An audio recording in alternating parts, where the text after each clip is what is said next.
Salutations mes amis. Aujourd'hui, nous allons considérer l'événement le plus incroyable et le plus transformateur, le retour de Jésus-Christ.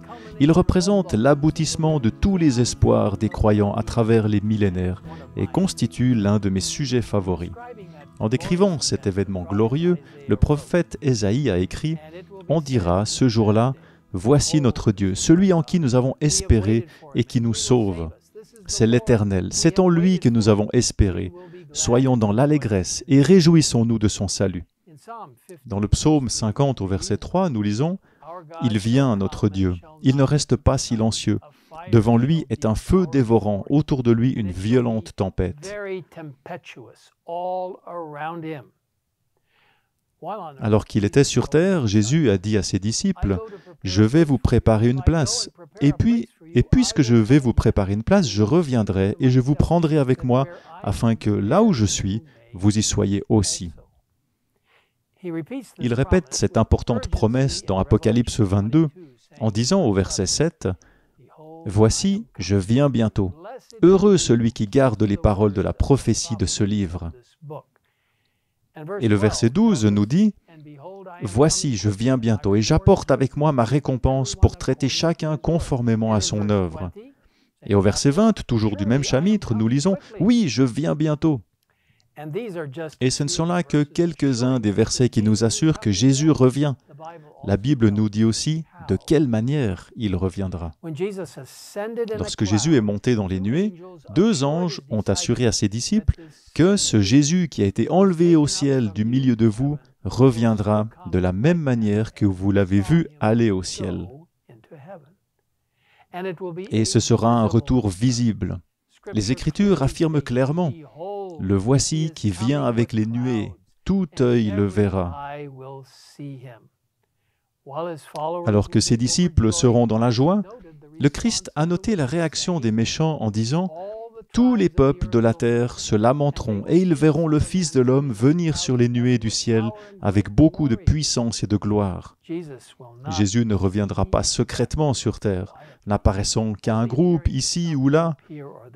La Bible nous dit « En effet, le Seigneur lui-même, à un signal donné, à la voix d'un archange et au son de la trompette de Dieu, descendra du ciel. » Vous voyez, ce cri sera entendu dans le monde entier.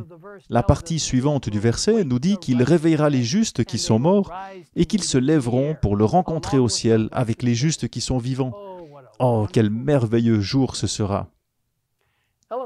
Ellen White donne cette belle description. Le Christ vient avec puissance et une grande gloire. Tandis que les méchants fuiront loin de sa face, les fidèles seront dans l'allégresse. Le Sauveur a été pour ses disciples un compagnon de chaque jour et un ami intime parce qu'ils ont vécu en étroite communion avec le Père. Ils sont prêts à entrer dans la communion des êtres célestes car ils ont déjà le ciel dans leur cœur. La croyance fondamentale numéro 25 des Adventistes du 7e jour déclare que la seconde venue du Christ est la bienheureuse espérance de l'Église, le point culminant de l'Évangile. L'avènement du Sauveur sera littéral, personnel, visible et de portée mondiale. Lors de son retour, les justes morts ressusciteront avec les justes vivants, ils seront glorifiés et enlevés au ciel, tandis que les réprouvés mourront. L'accomplissement presque complet de la plupart des prophéties et la situation actuelle de notre monde indiquent que la venue du Christ est proche. Le jour et l'heure de cet événement n'ont pas été révélés. C'est pourquoi nous sommes exhortés à nous tenir prêts à tout moment. Bien sûr, la question souvent posée est « Quand reviendra-t-il » Les disciples du Christ lui ont posé cette question, et Jésus a répondu en indiquant les prophéties et en les encourageant à rechercher les signes de l'accomplissement de la prophétie. Tirez instruction de la parabole du figuier.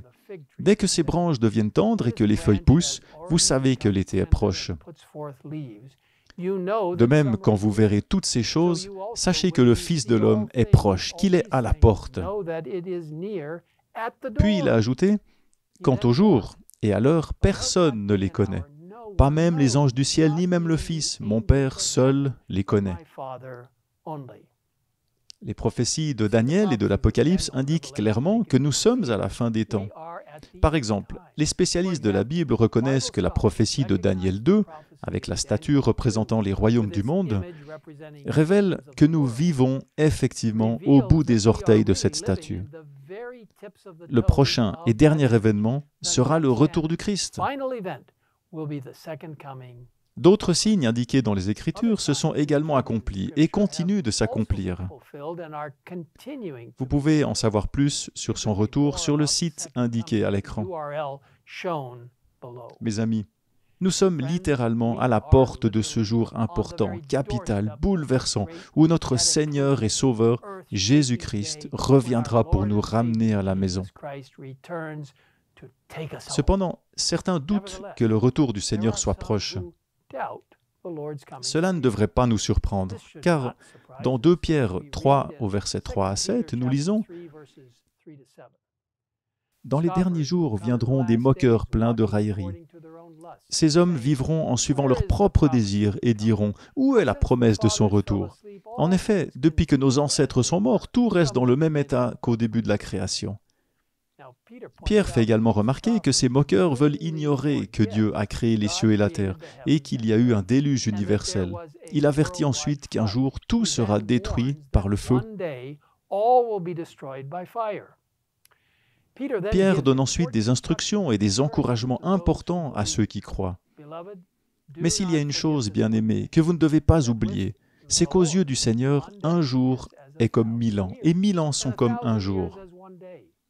Le Seigneur ne tarde pas dans l'accomplissement de la promesse, comme certains le pensent. Au contraire, il fait preuve de patience envers nous, voulant qu'aucun ne périsse, mais que tous parviennent à la repentance.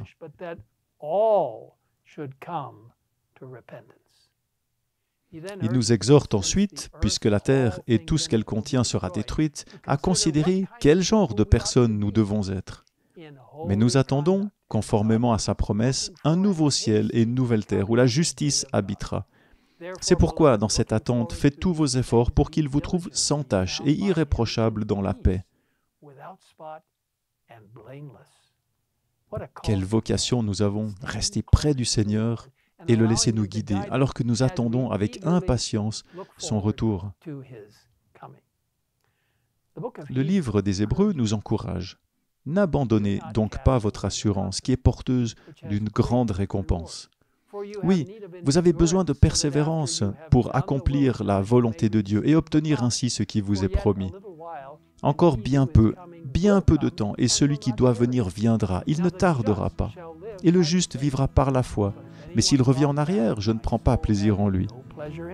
Quant à nous, nous ne faisons pas partie de ceux qui reviennent en arrière pour leur perte, mais de ceux qui ont la foi pour le salut de leur âme. Mes amis, revendiquons ensemble cette promesse alors que nous prions.